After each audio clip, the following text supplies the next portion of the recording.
जय हिंद। मैं राय सर आप सभी का राय ऑनलाइन एकेडमी पर हार्दिक स्वागत करता हूं। तो पिछले क्लास में हम लोगों ने इंडियन पॉलिटी में हम लोगों ने क्या पढ़ रहा था। तो इंडियन कॉन्स्टिट्यूशन में यानी भारतीय संविधान में कितने भाग हैं, 1 से लेकर 22 तक कंप्लीट कर दिए हैं। उसके बाद इंडियन कॉन्स्टिट्यूशन में कितने शेड्यूल हैं, कितने अनुसूचियां हैं, वो भी कंप्लीट कर चुके हैं। तो आज हम लोग क्या पढ़ेंगे, तो भारत में का संवैधानिक विकास यानी हमारा जो संविधान बना है ना, उसके पहले क्या एक दिन में संविधान बन गया है ना, उसके पहले क्या कहाँ से कौन कौन सी चीजें ली गई है, यानी कि हमारा जो संविधान है उन्हें बनाने में किसका किसका योगदान रहा, उस सारी चीजों को भारत के संविधान बनाने, इंडियन कॉन्स्टिट्यूशन को बनाने में किस मार्ग को अपनाया गया, यानी किस रास्ते को अपनाकर, यानी किस पाथ को फॉलो कर बनाया गया, उसी को आज हम लोग पढ़ेंगे। तो हम लोग क्या पढ़ेंगे आज, भारत का संवैधानिक विकास। तो हेडिंग में लिखिए भारत का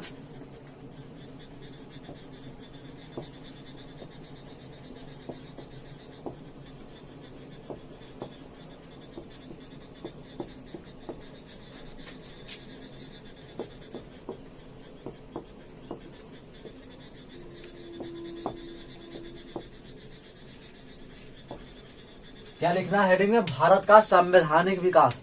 हाँ, तो यहाँ तक आपको लिखना, हेडिंग में लिखिए भारत का संवैधानिक विकास। उसके बाद केवल आप कहानी को धीरे धीरे आराम से सुनिएगा। उसके बाद आपका इसमें कोई भारत का संवैधानिक विकास में कोई दिक्कत नहीं होगा। देखिए, अगर आप छोटे लेवल के एग्जाम के लिए पढ़िएगा तो जनरली जो किताब होता है, लूसेंट देख लीजिए, चाहे कोई भी छोटा पब्लिकेशन का, मतलब लोग कैटेगरी यानी कम जो ऑब्जेक्टिव टाइप पर है, तो वहां जो भारत का संवैधानिक विकास पढ़ा जाएगा वो 1773 से पढ़ाया जाएगा। लेकिन आपको 1773 का पहले के जो चीजें कहानी पहले हुआ, उसी को हम लोग सबसे पहले शुरुआत करेंगे, है ना। हम चाहेंगे कि जितनी भी कहानी है उसको आप अगर अच्छे से ध्यान दीजिएगा तो भी 1773 का रेगुलेटिंग समझ में आएगा। 1773 जनरली जो टीचर क्या करते हैं कि अब भारत के संवैधानिक विकास 1773 से शुरू करते हैं, जिससे बच्चा को दिमाग में कंफ्यूजन हो जाता है कि ईस्ट इंडिया कंपनी की स्थापना कब किया गया है ना, भारत के कब खोज किया गया, नहीं किया ना। तो उसी को हम लोग बेसिक रूप से समझेंगे, उसकी कहानी क्या है ना, सभी को। तो हम लोग क्या पढ़ रहे हैं आज, भारत का संवैधानिक विकास। तो देखिएगा, आपको पता होगा कि देखिए हमारे इंडिया है,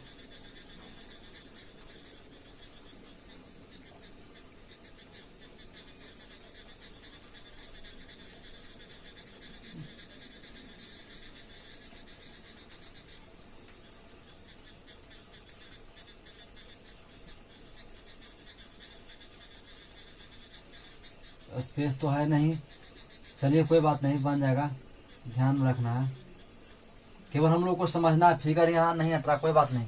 देखिए हमारा ये इंडिया है और आपको पता होगा कि इधर यूरोप देख लीजिए, पुर्तगाल, ये सब देख लीजिए, पूरा एक एरिया, और ये पश्चिमी देश को साथ, यानी पश्चिमी देशों का व्यापार भारत के साथ होता था। यानी पश्चिमी देशों का व्यापार किसके साथ होता था, यानी पश्चिमी देशों का व्यापार पूर्वी देशों के साथ व्यापार होता था। देखिए हमारे इधर आप जितना बेल्ट देख रहे हैं, इधर बहुत ज्यादा ठंडा प्रदेश है, और भारत है जो मीडियम ठंडा भी होता है भारत में, लेकिन भारत क्या है, गर्म प्रदेश है, ध्यान में रखिए। क्योंकि इधर धीरे धीरे क्या होता है, नीचे आपको पता होगा बीच बीच कर्क रेखा गुजरता है, और कर्क रेखा के बाद फिर विषुवत रेखा आते हैं 0 डिग्री पर। तो विषुवत रेखा काफी नजदीक है, यानी कि भारत के साथ, तो है ना, काफी नजदीक विषुवत रेखा है। तो इसीलिए भारत मूल रूप से क्या है, गर्म प्रदेश है, ध्यान रखिएगा। और इस यूरोप देख रहे हैं, यूरोप महादेश, उसके बाद पुर्तगाल, इंग्लैंड, सब जितना क्षेत्र है, सब कौन सा क्षेत्र है, सब ठंडा प्रदेश है। तो ईश्वर ने किया एक अलग सृष्टि का निर्माण किया है, किस तरह से, देखिए जहाँ ठंडा प्रदेश है वहाँ मांस या मुर्गा का खपत ज्यादा होता है, जहाँ ठंडा प्रदेश है वहाँ लोग ज्यादा क्या खाते हैं, मांसाहारी भोजन करते हैं, मुर्गा, मछली, अंडा, मुर्गी, जितना कुछ है ठंडा प्रदेश में। और गर्म प्रदेश में क्या करते हैं, गर्म प्रदेश में कम लोग खाते हैं जनरली। अगर आप अभी गर्म सीजन चल रहा है, अगर आप अंडा को देखिएगा, इतना तो अभी गर्म चल रहा है, गर्मी है, और गर्मी आप क्या अंडा खाइएगा, बाई चांस में खा लेते हैं वो अलग बात है, लेकिन रियल रूप से आप क्या अंडा खाइएगा नहीं। लेकिन आप ठंडा में एक अंडा के बदले 4 अंडा मार लेते हैं, है ना, 1 पीस के बदले मुर्गा, 1 पीस के बदले 4 पीस खा लेते हैं, लेकिन क्या गर्मी में नहीं खाइए। यानी कि जो मुर्गा यानी मांसाहारी भोजन का ज्यादा खपत कहाँ होता है, तो यानी जहाँ ठंडा प्रदेश है ना, जाहिर सी बात है, कॉमन सेंस की बात है, कॉमन अपना दिमाग भी लगाना कि हम लोग ठंडा में ज्यादा मुर्गा मछली खाते हैं, गर्मी के मौसम में उसके तुलना में कम खाते हैं ना, ध्यान रखिए। तो देखिए तो मुर्गा अगर बनेगा तो मुर्गा में मेन रूप से क्या चाहिए, मसाला चाहिए, और मसाला जो ठंडा प्रदेश में मसाला वसाला नहीं होता है, ध्यान रखिएगा। मसाला होता है कहाँ, तो गर्म क्षेत्र में। और इधर केरल में ही यानी केरल के आसपास है ना, केरल में ही क्या होता था, मसाला। यानी पश्चिमी देशों के साथ चूंकि मांस ज्यादा खाता है, तो मांस खाने के लिए इसको चाहिए क्या, मसाला की जरूरत है। तो मसाला खिलाएगा कहाँ, तो इसके आसपास जितना क्षेत्र ठंडा प्रदेश, अभी ठंडा देश है, ठंडा क्षेत्र का, तो इस कहीं तो मसाला होगा नहीं। तो कहाँ से यानी कि इसका व्यापार, यानी पश्चिमी देशों का व्यापार कहाँ से होता था, भारत के साथ व्यापार होता था। किस लिए, तो जनरली जो व्यापार होता था मसाला के लिए ही होता था ना, मसाला के लिए। तो क्या हुआ कि जो जिस रास्ता से पश्चिमी देशों के लोग, यानी कि जिस रास्ता से पश्चिमी देश के लोग, यानी यूरोप कह लीजिए, पुर्तगाल कह लीजिए, स्पेन कह लीजिए, इंग्लैंड, जितने भी लोग आते थे, शुरुआत में किस रास्ता से आते थे, इस रास्ता से, समुद्री मार्ग से आते थे। और समुद्री मार्ग, पहले रोड तो नहीं था, तो काफी लंबा दूरी है। तो इस जगह एक यहाँ देश है, इसका नाम क्या है, कुस्तुनतुनिया, कुस्तुनतुनिया, क्या नाम है, कुस्तुनतुनिया। और देखिए यही जो मेन लोग यहीं से आते थे, कुस्तुनतुनिया होते हुए आते थे कहाँ, भारत में व्यापार करने के लिए, कौन, पश्चिमी देशों के लोग। लेकिन क्या हुआ कि यहाँ एक आपको पता हुआ कि तुर्क, यानी कि तुर्की एक देश है, और तुर्की के लोगों ने इसे यहाँ आक्रमण कर लिया, इसके अधिकार को जो है इसको जीत लिया। और एक तुर्की कौन है, इस्लामिक कंट्री है। कौन सा देश है, यानी इस्लामिक कंट्री है। और ये जो इसे हम देख रहे हैं सब कौन सा देश है, इसे ईसाई देश। भारत में भारत का पूरा वर्ल्ड में अगर सबसे ज्यादा किसी धर्म को मानने वाला लोग रहता है तो कौन सा धर्म, ईसाई धर्म। तो इधर ईसाई धर्म के लोग थे, है ना। तो ये तुर्कों का आक्रमण कहाँ हो गया, कुस्तुनतुनिया पर। और आक्रमण होने से चूंकि कब आक्रमण हुआ, तो याद रखिए, डेट भी आप कई बार लिख लेता है, 1553 ईस्वी में। कब हुआ, 1553 ईस्वी में। यानी तुर्क का आक्रमण, यानी कि यहाँ अधिकार किसका हो गया, तुर्क कुस्तुनतुनिया पर 1453, आपका 1453 नहीं, 1453 ईस्वी में तुर्कों का आक्रमण हो गया। तो ये कहा कि आप ये कौन का, तुर्क देश वाले लोग, यानी तुर्की के लोग कहे कि हम अब यहाँ से कोई किसी को इधर पश्चिम के देशों को इधर आने नहीं देंगे। आना है तो अब तू समझो, यहाँ का बात तुमको टपना नहीं देंगे। अगर टपेगा इस शर्त पर टपने देंगे कि तुम हमारे आकर इस्लाम धर्म को मानो, और इस्लाम धर्म को मानने के बाद तुम व्यापार कर सकते हो। लेकिन इस्लाम धर्म न मानेगा तो नहीं, हम इसको इस रास्ता से तुमको नहीं जाने देंगे। इसका अधिकार का इसका कब हो गया, 1453 ईस्वी में। तो इन सभी लोग चूंकि मांसाहारी ज्यादा भोजन करते हैं, तो इन सभी को एक संकट उत्पन्न हो गया कि आखिर मुर्गा मछली खाना है तो मसाला तो लाना ही पड़ेगा। तो मसाला के लिए अब एक ही रास्ता लोग जा रहे थे, क्योंकि उस समय एक ही लोग, जो पश्चिमी देश के लोग थे, केवल इसी रास्ता को ज्यादा लोग यूज करते थे, और दूसरा रास्ता कोई था नहीं, लोग जानते भी नहीं थे कि दूसरा रास्ता भी होगा, है ना। तो इधर आपका पता होगा कि समुद्र है, ये एरिया समुद्र है ना। और इधर में कौन है, यूरोप है, अफ्रीका, इधर कौन है, अफ्रीका, यूरोप तो ऊपर है। तो बाकी जो हम लोग जो आपको बेसिकली आपको पॉलिटी में इसलिए छोटा सा सेक्शन के रूप में बता रहे हैं ना, डीपली में आपको नहीं पढ़ना, केवल एग्जाम में जब हम लोग मॉडर्न पढ़ेंगे ना, तो मॉडर्न में हम लोग क्या पढ़ेंगे, डीपली एकदम विस्तार रूप से पढ़ेंगे। तो ध्यान रखिएगा। तो यूरोप के देश, यानी यूरोपियों के साथ यानी सब लोग का सोचा कि अब तो रास्ता बंद हो गया, तो अगर मसाला का व्यापार करें कहाँ से, मसाला हम लोग आना बंद हो गया, भोजन करेंगे कहाँ से, तो बड़ा संकट उत्पन्न हो गया। तो लोग क्या अब कहा कि लोग कि अब दूसरा रास्ता खोजो, यानी दूसरा रास्ता खोजो कि अब भारत है कधर, यानी भारत क्यों रास्ता खोजो, ये रास्ता तो बंद कर दिया, अब जाना नहीं देंगे, तो दूसरा रास्ता खोजो। तो एक यानी कि एक पुर्तगाल के व्यापारी है, उनका नाम क्या है, पुर्तगाल के व्यापारी है, नाम उनका बार्थोलोमो डियाज, उनका नाम क्या है, बार्थोलोमो डियाज ने कहा कि ठीक है हम खोजेंगे, चूंकि ये भी व्यापारी थे। तो एक आप खोजिए 1487 ईस्वी में, 1487 ईस्वी में कहें कि चलो हम खोजते हैं, और इधर चल दिए पश्चिमी देशों के साथ स्टार्ट कहाँ से कर दिए, तो ये स्टार्ट कर दिए पूर्वी देशों के साथ व्यापार का रास्ता मार्ग खोजने के लिए, यानी भारत को खोजने के लिए चल दिए। कहाँ, यानी रास्ता खोज रहे हैं, लेकिन कहाँ, किसको खोजने के लिए चल दिए, भारत को। क्या भारत भुला चुका था, नहीं, रास्ता भुला चुका है, ये लोग का रास्ता भटक गया था, ये रास्ता बंद हो गया तो इनको अब व्यापार करने का रास्ता बंद हो गया। तो लोग क्या कहते हैं कि भारत का खोज कब हुआ? क्या भारत का खोज हुआ? भारत भुलायल था कि खोज करेंगे हम लोग? क्या भारत भुलायल था? नहीं जी, भुलायल थोड़ी था कि इसको खोज करेंगे, कहीं दूसरा जगह भुला गया है ना। तो इसको क्या किया, रास्ता यानी कि पश्चिमी देशों के साथ पश्चिमी देश के लोगों को पूर्वी देश को आने के लिए रास्ता खोजा गया, भारत को खोजा गया नहीं है, ध्यान रखिएगा। तो 1487 ईस्वी में पूर्व में कौन, पुर्तगाल व्यापारी कौन, बार्थोलोमेव डियाज ने कहा कि चलो हम खोजते हैं, और चल दिए खोजने। और यहाँ एक यानी क्यों है अफ्रीका, और अफ्रीका के निचले एस्ट्रेलिया के खोज कर दिया, कहा यहाँ तक पहुंचा, यहाँ इसको नाम क्या दिया, यानी उत्तरी महासांतरीप, उत्तर महासांतरीप, यानी उत्तर महासांतरीप को पर पहुंचा और कहा कि हम उत्तर महासांतरीप को खोज किया। और इसके बाद ये कहा कि अब इंडिया नहीं मिला, क्योंकि ज्यादा नजदीक तो नहीं है, फिर भी इंडिया नहीं मिला, तो कहा कि अब यहाँ से अभी लौट गया। और उत्तर महासांतरीप को खोजा तो कहा कि इसका क्या नाम दिया, केप ऑफ गुड होय, यानी कि बार्थोलोमेव डियाज ने इसका क्या नाम दिया, केप ऑफ गुड होय, इसका नाम क्या दिया, केप ऑफ गुड। यानी कि क्या बार्थोलोमेव डियाज ने इंडिया को खोज किया, इंडिया तक पहुंचा नहीं, इंडिया तक नहीं पूछे, कहां तक पहुंचा, उत्तर महासांतरीप तक पहुंचा, यानी उत्तर महासांतरीप का खोज किया। उसके बाद कई वर्ष बीत गए, लेकिन कोई सब लोग रास्ता खोजते खोजते चला, पता नहीं चला। तो एक है और स्पेन निवासी, कौन है, स्पेन निवासी है कौन, कोलंबस। यह स्पेन के एक व्यापारी भी है थे, कोलंबस। ये कहे कि ठीक है हम चलते हैं खोजे, तो ये खोज कहे कि कौन, कोलंबस यानी बार्थोलोमेव डियाज कब खोजा, 1487 में। कहा कि अब इधर भारत नहीं, यानी कहा कि इधर पश्चिम से पूरब की ओर चला खोजने, यानी पूरब दिशा की ओर खोजने चला भारत को, भारत कहाँ स्थित है। तो पश्चिम की ओर पूरब की ओर चला, तो कहा कि यहाँ तक आके कहा कि अब इधर भारत नहीं है। तो दूसरा बार कौन किया, स्पेन निवासी कोलंबस। कहा कि भारत तो पूरब में है ही नहीं, ये कौन कहा कि पूरब में नहीं है, बार्थोलोमेव डियाज। तो कहा कि जरूर है कि पश्चिम में होगा, तो इधर चल दिया खोज, इधर से चल दिया। और इधर किसका खोज कर दिया, अमेरिका के, इधर किसका, अमेरिका का खोज कर दिया, अमेरिका का खोज कर दिया, कौन, कोलंबस पश्चिमी देश को ना खोज करके कहा किसको खोज कर दिया, पूर्वी देशों के साथ, है ना, पूर्वी देशों को खोज कर दिया। और कहा कि मिल गया, इंडिया मिल गया, इंडिया मिल गया, इंडिया मिल गया, कह रहा कौन, कोलंबस।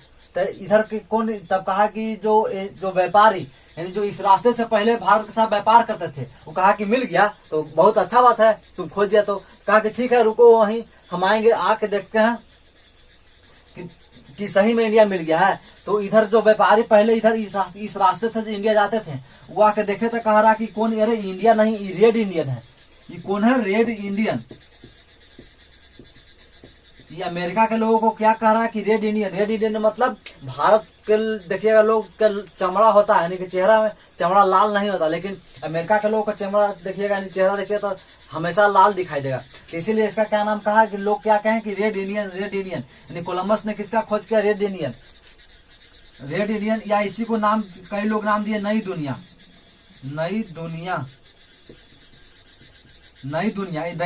नाम क्यों दिए, तो ये लोग यानी पश्चिमी देश के लोग ये जान रहे थे कि इधर कोई देश नहीं है, यानी इधर कोई देश है ही नहीं, जो भी देश है ये पूरब में देश है, यानी हम सब देश है पूरब में, लेकिन इधर इसको आया था पता चला कि इधर एक देश है, तो इसका क्या नाम दे दिया, नई दुनिया। और इसको कौन, ये कौन, रेड इंडियन, कोलंबस, यानी कोलंबस ने इसका क्या नाम दिया, रेड इंडियन और नई दुनिया। बाद में इनका एक दोस्त है, कौन, इसका नाम है अमेरिगो वेस्पुच्ची। इनका यानी कि एक दोस्त थे, ये भी कहें कि चलो हम भी अब तुम यानी कि रेड इंडियन को खोज दिया, नई दुनिया खोजा, हम भी देखने चलते हैं कैसा है। और ये बार बार हमेशा आते रहते थे, यानी स्पेन से कहा रेड इंडियन है अमेरिका। तो इनके क्या हुआ कि एक समय आया कि इनकी मृत्यु हो गई कहा, अमेरिका में। और इसी के नाम पर क्या रखा गया, यानी कि नई दुनिया का नाम बदल के क्या रखा गया, अमेरिका। ये आपका जीएस से ध्यान में रखिएगा, ये तो आपका कंप्लीट हो गया।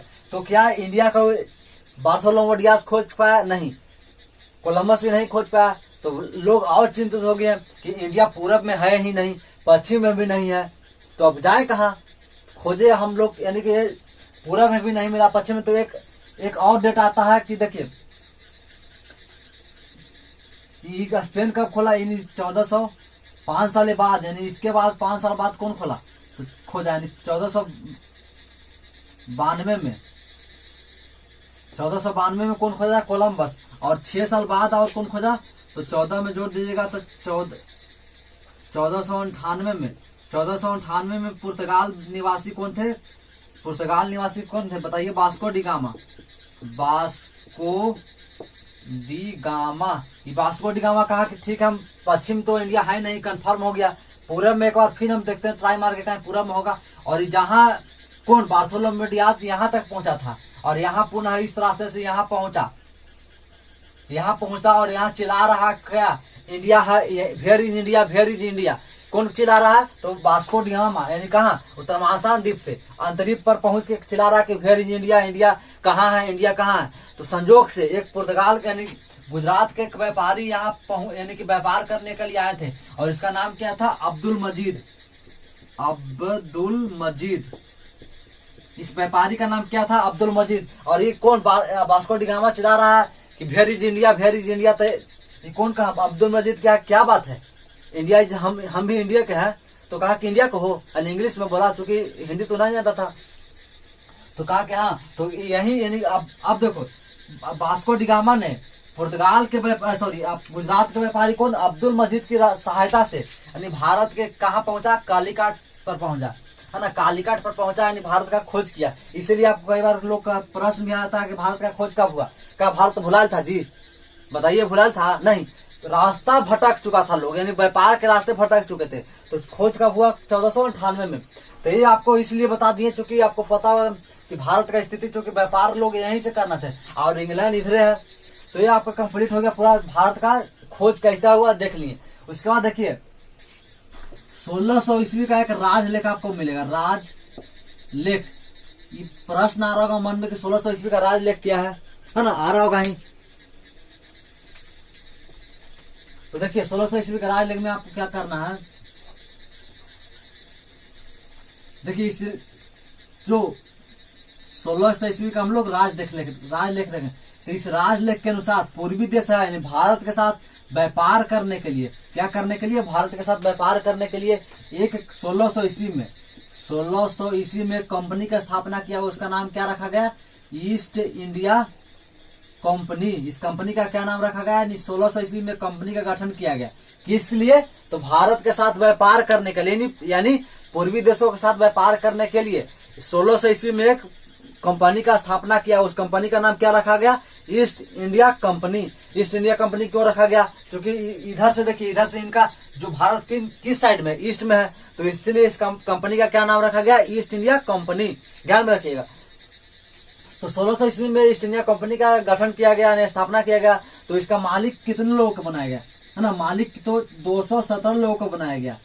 कितने लोगों को बनाया गया? 217 लोगों को किस कंपनी का मालिक बनाया गया? किसका? ईस्ट इंडिया कंपनी का।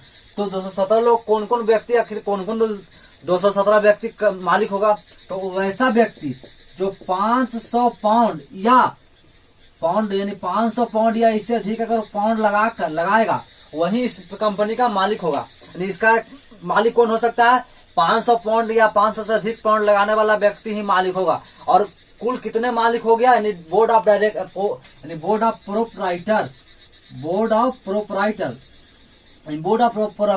प्रोपराइटर की संख्या कितना हो गया? 217। कुल मालिक यानी ईस्ट इंडिया कंपनी के मालिक कितने हो गए? 217 मालिक को बनाया, 217 लोगों को मालिक बनाया गया। और जो 500 यानी 500 क्राइटेरिया क्या था, यानी इसकी जो मालिक बनने का क्या प्रोसीजर था? तो 500 पाउंड लगाइए और मालिक बनिए। तो क्या हुआ कि जो जितना भी सदस्य था, यानी 217 में से अधिकांश जो सदस्य था कहाँ का सदस्य था? यानी कि ये जो ब्रिटिश संसद है, वो जितना भी सदस्य 217 में से अधिकतर सदस्य था, यानी मालिक था, जो ईस्ट इंडिया आपका ब्रिटिश कंपनी का सदस्य था, यानी ब्रिटिश संसद में का सदस्य था, है ना। तो उनका काफी समय का अभाव होता था। तो क्या किया? जो 500 से अधिक पाउंड लगाया, 500 से अधिक लोग जो पाउंड लगाया, 500 पाउंड लगाने वाला व्यक्ति नहीं, 500 से अधिक पाउंड लगाने वाला व्यक्ति ने अपने यानी कार्य को यानी कि हेल्प यानी मदद करने के लिए, कार्य को आसान बनाने के लिए बोर्ड ऑफ डायरेक्टर का गठन किया। क्या? बोर्ड ऑफ डायरेक्टर का गठन किया और चयन किया। और इसकी संख्या कितनी हो गई, तो 24 बोर्ड ऑफ डायरेक्टर को चयन किया गया है। चयन कौन कर रहा है, तो 500 से अधिक पाउंड लगाने वाला मालिक ही बोर्ड ऑफ डायरेक्टर का गठन कर रहा है। तो समझ गए हैं ईस्ट इंडिया कंपनी का राज क्या है। तो इस 1600 ईस्वी में ईस्ट इंडिया एक पूर्वी देशों के साथ व्यापार करने के लिए 1600 ईस्वी में एक कंपनी का स्थापना किया गया। उस कंपनी का नाम क्या है, ईस्ट इंडिया कंपनी। और इसके मालिक 217 व्यक्ति को बनाया गया। जो व्यक्ति 500 या 500 से अधिक पाउंड लगाने वाला हो, और 500 से अधिक जो पाउंड लगाएगा वो अपने कार्य को यानी कह सकते हैं वो अपने कार्य को आसानी बनाने के लिए बोर्ड ऑफ डायरेक्टर का गठन कर सकता है, यानी चयन किया। और चयन कितने लोगों का किया, 24 व्यक्ति।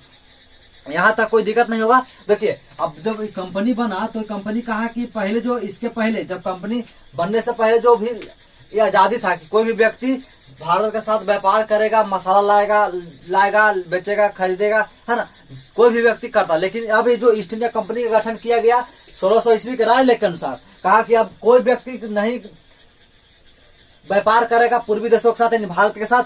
केवल एक ही व्यक्ति को व्यापार करने का अधिकार दिया जाएगा, कोई दूसरा व्यक्ति को अधिकार नहीं दिया गया। यानी कि 15 वर्ष का, यानी 15 वर्ष लगातार एकाधिकार,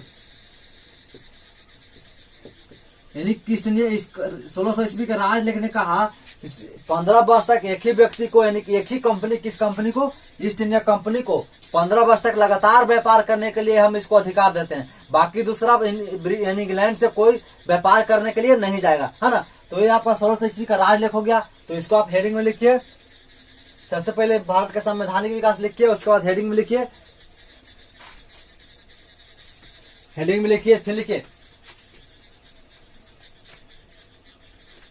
देखिए लिखिए 1453 ईस्वी में, 1453 ईस्वी में कुस्तुनतुनिया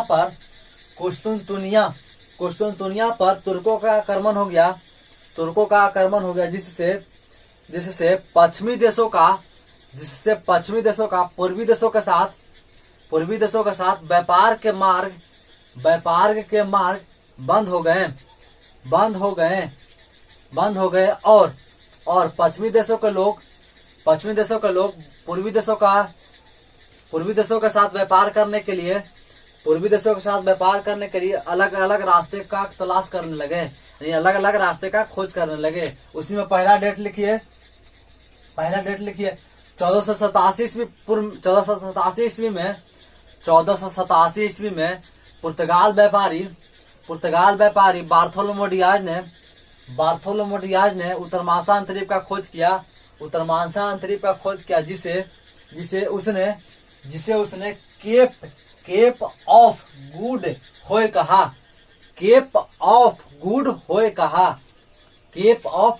कहा। उसके बाद देखिए 1487 हो गया। उसके 6 साल बाद, यानी 6 साल कितना जोड़ देंगे तो कितना हो जाएगा, 5 साल बाद, 5 साल इसमें जोड़िएगा तो 1492 में। तो लिखिए 5 साल बाद 1487 के 5 साल बाद, यानी कि 1492 में स्पेन निवासी कोलंबस ने नई दुनिया रेड इंडियन का खोज किया तथा इनके परम मित्र अमेरिगो वेस्पुची के मरने के उपरांत इस देश का नाम, यानी नई दुनिया का नाम बदलकर अमेरिका रखा गया। ये कंप्लीट हो गया। उसके बाद 6 साल बाद कब होगा, तो 1498 में लिखिए। 1497 ईस्वी में पुर्तगाल व्यापारी कौन, तो वास्को डिगामा ने उत्तरमासा अंतरिक्ष पहुंचा और गुजरात के व्यापारी अब्दुल मजीद की सहायता से भारत के साथ व्यापार के मार्ग की खोज की। भारत के साथ व्यापार के मार्ग की खोज की। तो ये आपका भारत का खोज कंप्लीट हो गया। उसके बाद लिखिए 1600 ईस्वी का राजलेख। 16 लिखिए पूर्वी देशों पूर्वी देशों के साथ व्यापार करने के लिए, नेक्स्ट तक लिखिएगा, पूर्वी देशों के साथ व्यापार करने के लिए 1600 ईस्वी में ईस्ट इंडिया कंपनी का गठन की स्थापना किया गया। 1600 ईस्वी में ईस्ट इंडिया कंपनी का स्थापना किया गया, जिसका मालिक 217 व्यक्ति को बनाया गया, जिसका मालिक 217 व्यक्ति को बनाया गया, जो 500 पाउंड लगाने वाला था, जो 500 पाउंड लगाया तथा 500 से अधिक पाउंड लगाने वाला मालिकों ने बोर्ड ऑफ डायरेक्टर का चयन किया, जिसकी संख्या 24 थी। लिखिए इसी में रह सके। 1600 ईस्वी के राजलेख के अनुसार 15 वर्षों का एकाधिकार पूर्वी देशों के साथ व्यापार करने के लिए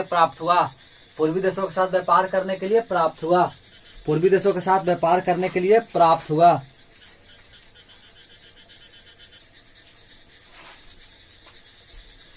तो हम लोग अभी ने देखा क्या भारत का संवैधानिक विकास। उसके बाद हम लोग देखेंगे 1600 ईस्वी का राजलेख देख लिए, 1600 ईस्वी का राजलेख। उसके बाद एक और राजलेख का उल्लेख मिलेगा 1726 का राजलेख।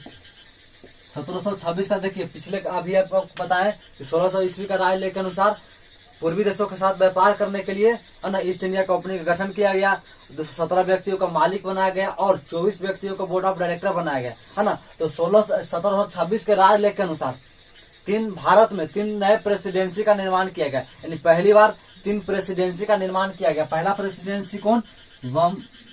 बंगाल। पहला प्रेसिडेंसी कौन? बंगाल। उसके बाद मद्रास और उसके बाद बम्बई। ये सब कहाँ में है? ये बंगाल है, पश्चिम बंगाल में पड़ता है। मद्रास चेन्नई में है, यानी कि है ना। और ये बम्बई यानी कहा? महाराष्ट्र में।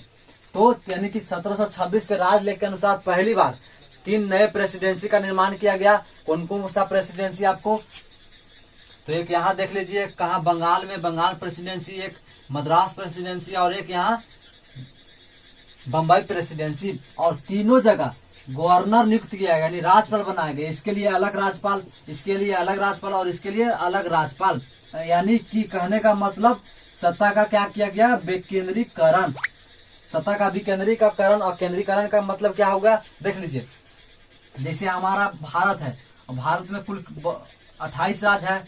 ये अलग अलग राज्य के लिए अलग अलग मुख्यमंत्री है, अलग अलग राज्य के लिए अलग अलग मुख्यमंत्री हैं। और इसके सबसे सभी को मिलाने पर एक हेड कौन है? प्रधानमंत्री, यानी मोदी, है ना। तो इसको क्या हम लोग कहेंगे? सत्ता का विकेंद्रीकरण, सेंट्रलाइजेशन, डिसेंट्रलाइजेशन। यानी कि अगर यहाँ का जो है नियम कानून कौन? अगर बिहार सरकार अपना नियम कानून बना सकती है, सेंट्रल यानी कि बंगाल सरकार बना सकती है, उत्तर प्रदेश की सरकार बना सकती है, इसी को हम लोग क्या कहेंगे? सेंट्रलाइज यानी डिसेंट्रलाइज, सत्ता का विकेंद्रीकरण। लेकिन केंद्रीकरण का मतलब क्या हुआ कि देख लीजिए, हमारा भारत है, अगर केवल और केवल एक प्रधानमंत्री भारत में होता, उसी को हम लोग यानी केवल राज है, तो राज के लिए कोई राज्य में मुख्यमंत्री नहीं होता, यानी कि जो शासन करने की पद्धति है केवल एक व्यक्ति के हाथ में रहेगा, उसे हम लोग क्या कहेंगे? केंद्रीयकृत। और विकेंद्रीकृत मतलब छोटे छोटे क्षेत्रों में शासन, यानी अलग अलग शासन दे दिया जाए, किसको? प्रशासक को, उसी को हम लोग कहेंगे। और मेन रूप से एक सेंट्रलाइज के, यानी कि एक कहीं ना कहीं उसका एक हेड होना चाहिए, है ना। तो ये होगा पहली बार सत्ता का विकेंद्रीकरण कब हुआ? तो 1726 के राजलेख के अनुसार। तो यहाँ तक कोई कंप्लीट दिक्कत नहीं होना चाहिए। आप देखिए, आपको पता होगा कि पलासी का युद्ध कहाँ हुआ? पलासी का युद्ध तो 23 जून 1757।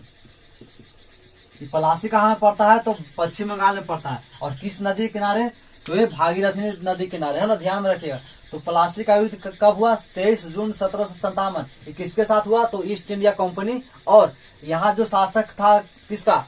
तो फारूक सियर का शासन चल रहा था। तो जब युद्ध हुआ तो फारूक सियर ने हार गया। तो ईस्ट इंडिया कंपनी का सबसे पहले किसको जीता? तो बंगाल को जीत लिया और बंगाल को अपने यहाँ गवर्नर नियुक्त कर दिया। पहली बार ईस्ट इंडिया कंपनी का राजनीतिक कब से करियर, जो राजनीतिक करियर है ईस्ट इंडिया कंपनी का, शुरू कब हुआ?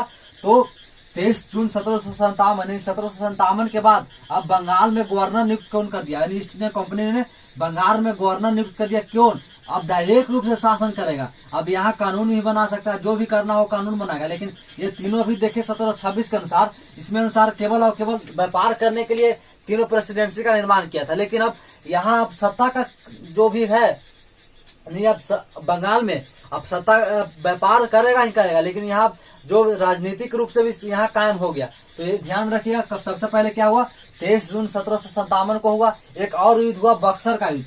कौन सा युद्ध?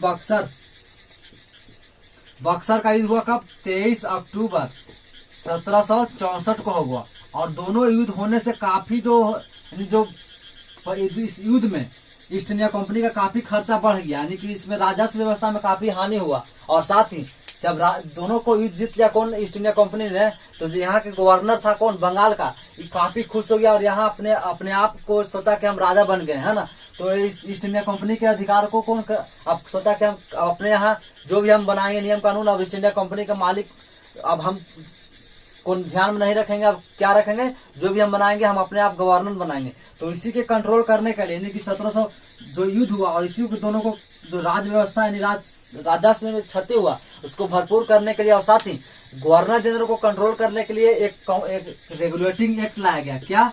रेगुलेटिंग एक्ट मतलब नियंत्रण करने के लिए। किसको नियंत्रण करने के लिए? बंगाल के गवर्नर को।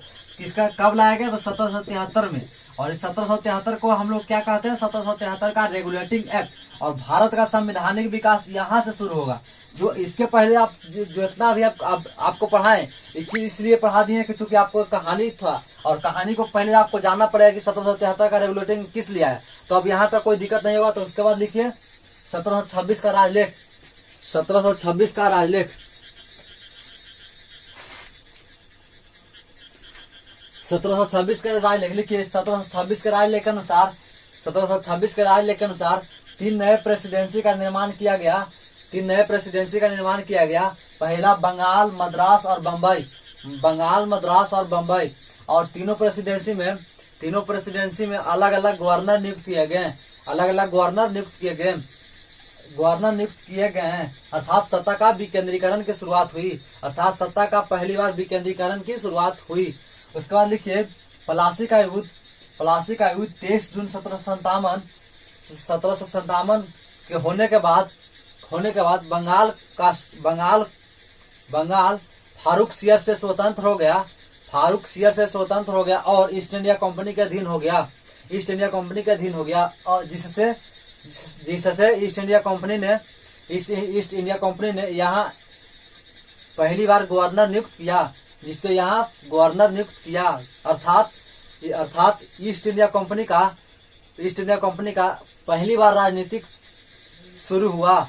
तो ये आपका है। फिर मिलेंगे हम लोग रेगुलेटिंग एक्ट अगले मंडे के साथ, है ना। तो फिर मिलेंगे नए क्लास और नए टॉपिक के साथ। तब तक के लिए जय हिंद, वंदे मातरम।